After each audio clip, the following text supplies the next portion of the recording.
ഇത് നിങ്ങൾ പലരും ചോദിക്കുന്ന ചോദ്യം ഞാൻ പറഞ്ഞല്ലേ, ഇത് വ്യാപകമായി സോഷ്യൽ മീഡിയയിൽ തെറ്റായി പ്രചരിപ്പിക്കുന്ന കാര്യങ്ങളാണ്. നിങ്ങൾ തെറ്റിദ്ധരിച്ച് പറയാം. ഒരു തരത്തിലും ഒരു ഫോൾട്ടും ഒരു സ്ഥലത്തും ഉണ്ടായിട്ടില്ല. ഒരു ക്യാമ്പിൽ പോലും ഒരു പ്രശ്നം ഉണ്ടായിട്ടില്ല. അല്ലേ ഞാൻ പറയുന്നത്, ഒരു ക്യാമ്പിൽ പോലും ഒരു പ്രശ്നം ഉണ്ടായില്ല. ആറന്മുളയിൽ ഉണ്ടായത് ഒരു പാർട്ടിയുടെ ഏരിയ സെക്രട്ടറി ആയിട്ടുള്ള ഒരാൾ ഒരു സ്ത്രീയെ പ്രേരിപ്പിച്ച് അവിടെ വീഡിയോ കൊണ്ട് പറയിപ്പിക്കുകയാണ്. പിന്നീട് ആ സ്ത്രീ വന്ന് കറക്റ്റ് പറഞ്ഞു. ഈ കുത്തിത്തിരിപ്പ് ഉണ്ടാക്കരുത്. ദുരന്തങ്ങൾ ഉണ്ടാകുന്ന സമയത്ത് കുത്തിത്തിരിപ്പ് ഉണ്ടാക്കരുത്.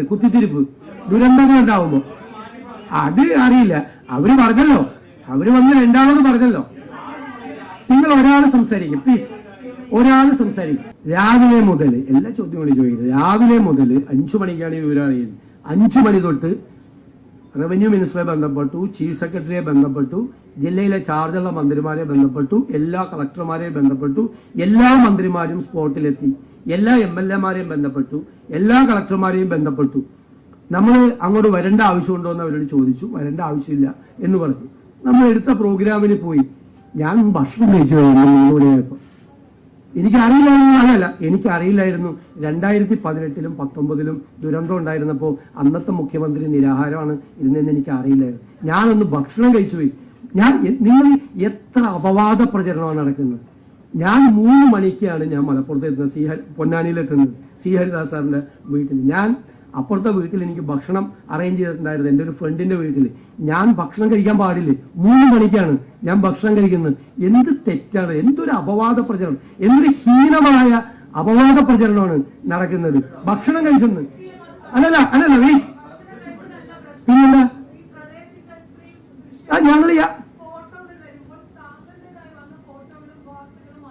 ഞാൻ ഭക്ഷണം കഴിക്കുന്ന എങ്ങനെ മാച്ച്, എന്ത് മാച്ചിങ്ങാണുള്ളത്? നീലം കറുപ്പോ?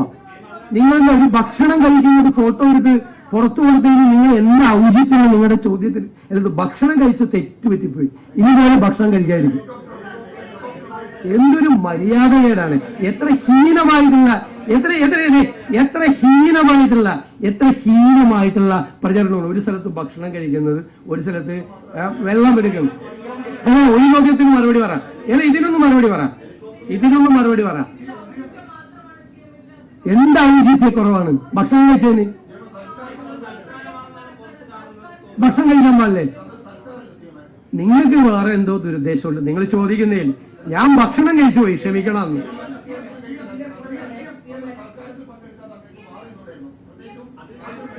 ഞാൻ സൽക്കാരത്തിലല്ല പോയത്, എനിക്ക് ഭക്ഷണം കഴിക്കാൻ പോയത്.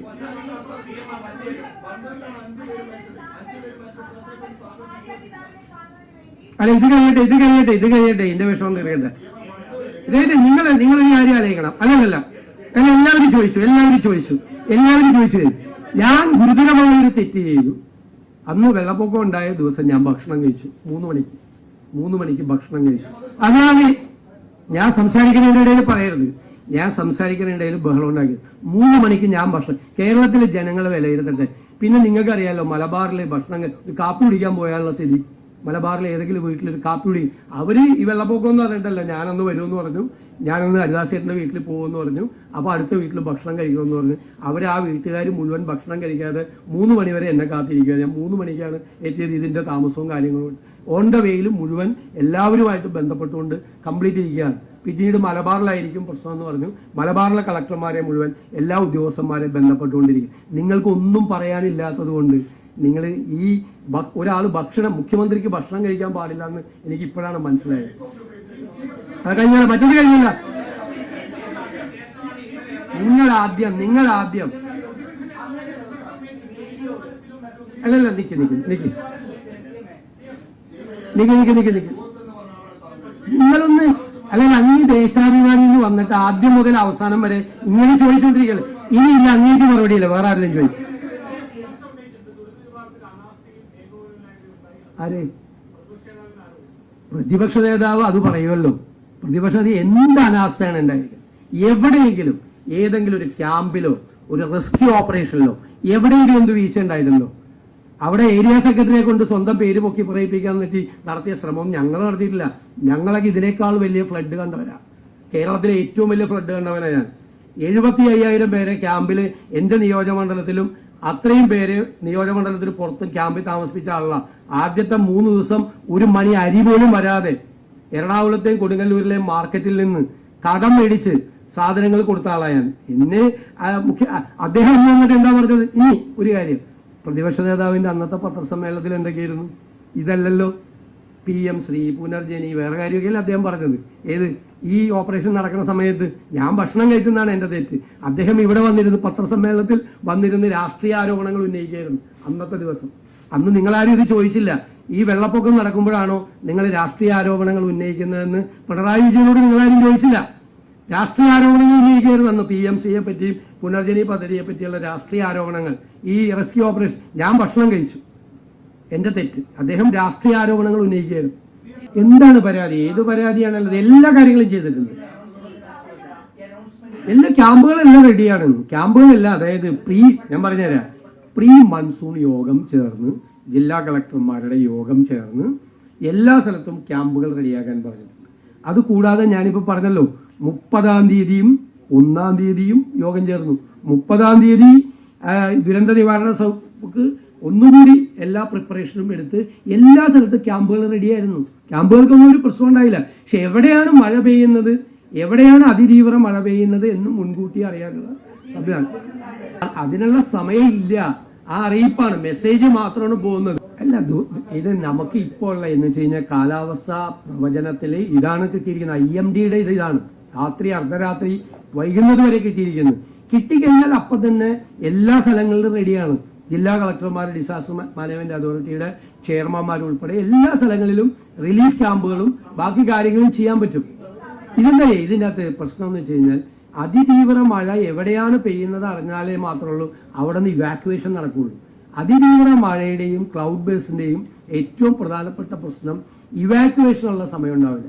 ഞാൻ ഇതേ ചോദ്യം പ്രീ മൺസൂൺ മീറ്റിംഗിൽ IMDക്കാരോട് ചോദിച്ചാൽ, നിങ്ങളിത് റഡാറിൽ കണ്ടു കഴിഞ്ഞാൽ ഇവാക്യുവേഷനുള്ള ഗ്യാപ്പ് പോലും കിട്ടാത്ത തരത്തിലുള്ള വേദന എവിടെയാണെന്ന് പറയാൻ പറ്റില്ല. ഇപ്പോ കഴിഞ്ഞ വർഷമാണ് അതിന് മുമ്പ് എടപ്പള്ളി ടൗണിൽ എറണാകുളം സിറ്റിക്കകത്ത് പെയ്തു. ഒരു പിടിയുണ്ടായിരുന്നില്ല, പെട്ടെന്നാണ് മഴ പോകുന്നത്.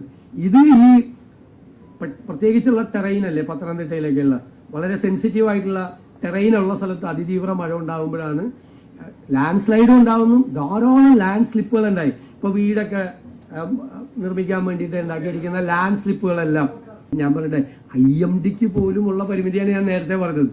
IMDക്ക് പോലും ഇത് പുതിയ പ്രതിഭാസമാണ്. അത് ഉണ്ടായിരുന്നില്ലല്ലോ. അതിനുള്ള ഇൻഫർമേഷൻ IMDയുടെ നിങ്ങൾ അതിന്റെ വെബ്സൈറ്റിൽ പോയി നോക്കിയാൽ അറിയാം. അതില്ല. ആ കടലിൽ പോയവർക്ക്, കടലിൽ രാത്രിയല്ലോ പോകുന്നത്, അവർക്ക് മുന്നറിയിപ്പ് കൊടുക്കാനുള്ള വിവരം ഇല്ലായിരുന്നു അതുവരെ. നമുക്ക് കേരളത്തിൽ അത് മാത്രം പോരാ. കാരണം ഞങ്ങളല്ലേ ആദ്യം IPCC റിപ്പോർട്ട് നിയമസഭയിൽ കൊണ്ടുവന്ന് ഞാൻ പരിഹസിക്കപ്പെട്ടാണെന്ന്. Inter government panel on climate ചേഞ്ചിന്റെ റിപ്പോർട്ടും അതുമേലെ NASA അനാലിസിസും ഞങ്ങൾ പ്രതിപക്ഷത്തിരിക്കുമ്പോൾ നിയമസഭയിൽ കൊണ്ടുവന്നു. എന്നെ ഒരുപാട് പേര് പരിഹസിച്ച് ഇതൊക്കെയാണ് നിയമസഭയിൽ കൊണ്ടുവരുന്നതെന്ന് ചോദിച്ചു. കാരണം കേരളം വൾണറബിളാണ്. പണ്ട് ബേ ഓഫ് ബംഗാളിൽ ഉണ്ടായിരുന്ന പ്രശ്നം അറബിക്കടലിലുണ്ട്. കന്യാകുമാരി തൊട്ട് ഗുജറാത്ത് വരെയുള്ള ഏരിയയിൽ ഏറ്റവും വൾണറബിൾ ആയിട്ടുള്ള ഏത് സമയവും എക്സ്ട്രീം ഹെവി, ഞാൻ അന്ന് പ്രസംഗിച്ചാണ്, അന്നത്തെ അസംബ്ലിയിൽ പ്രസംഗിച്ച ഏത് സമയവും വൾണറബിൾ ആയിട്ടുള്ള സിറ്റുവേഷൻ ഉണ്ട്. അതുകൊണ്ട് നമ്മുടെ ഈ സംവിധാനങ്ങളെ നമ്മൾ മെച്ചപ്പെടുത്താൻ വേണ്ടിയിട്ടാണ് നമ്മൾ അല്ല, ഈ അനുഭവത്തിൽ മാത്രമല്ല ഇതിനു മുമ്പുള്ള അനുഭവങ്ങളിൽ കൊണ്ട് ചെയ്യേണ്ടതാണ്. അതാണ് നമ്മൾ ബജറ്റിൽ നമ്മൾ പ്രഖ്യാപിച്ച് ഡിസാസ്റ്റർ മാനേജ്മെന്റ് റെസീലിയൻസ് പ്രോഗ്രാം ഇന്ത്യക്ക് മുഴുവൻ മോഡലാവുന്ന ഒരു പ്രോജക്ട് തുടങ്ങും. അതിന്റെ നടപടിക്രമങ്ങൾ നമ്മൾ ആരംഭിച്ചു. 3-4 മീറ്റിങ്ങുകൾ ഇപ്പൊ തന്നെ ഇതിന്റെ ഇടയിൽ കഴിഞ്ഞു.